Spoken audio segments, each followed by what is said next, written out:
இரு, யாருக்கு என்ன கிஃப்ட் வேணும்? யாருக்கு எந்த கலர் வேணும்? எனக்கு இது. யாஷ் உனக்கு இதுவா? சரிந்தா. ஓகே, இது எனக்கு. ஓப்பன் பண்ணுங்க, உள்ளே என்ன இருக்குது பார்க்கலாம். தீக்ஷிக்கு மட்டும் வாட்ச் இருக்குது. முன்னாடியே கிஃப்ட்டு ஓப்பன் பண்ணுறதுக்கு முன்னாடியே வாட்ச் இருக்குது. ஓப்பன் பண்ணு சீக்கிரம் சீக்கிரம்.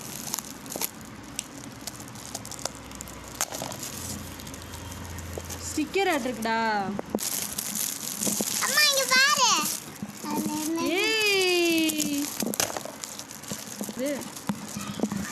ஓப்பன் பண்ணு, ஒன்று ஓப்பன் பண்ணு. ஏய் பாரு, என்னது ஷாம்பா?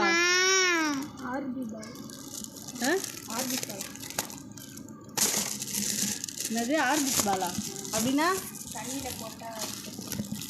அது இல்லைடா, அந்த பால்ஸ் இல்லையே, வெறும் ஷாம்பு மாதிரி இருக்கு. லிக்விடு இல்லைம்மா, ஸ்லைமான்னு பார்க்கலாம். நீ ஓப்பன் பண்ணு, ஒன்று ஓப்பன் பண்ணு. யாஷ் ஒன்று ஓப்பன் பண்ணு. எந்த பக்கமே தெரியல. இந்த பக்கமா? யாஷ் என்ன இருக்கு பார்த்தா? ஓ, இந்த பக்கமா? ஏய் பம்பரம் தீக்ஷி, யாஷ் இது என்ன இருக்குது, எந்த என்ன இருக்குன்னு பார்க்குதே தவிர அது கிஃப்டில் என்ன இருக்குன்னு பார்க்க மாட்டேங்குது. அம்மா, இது திறக்க முடியல.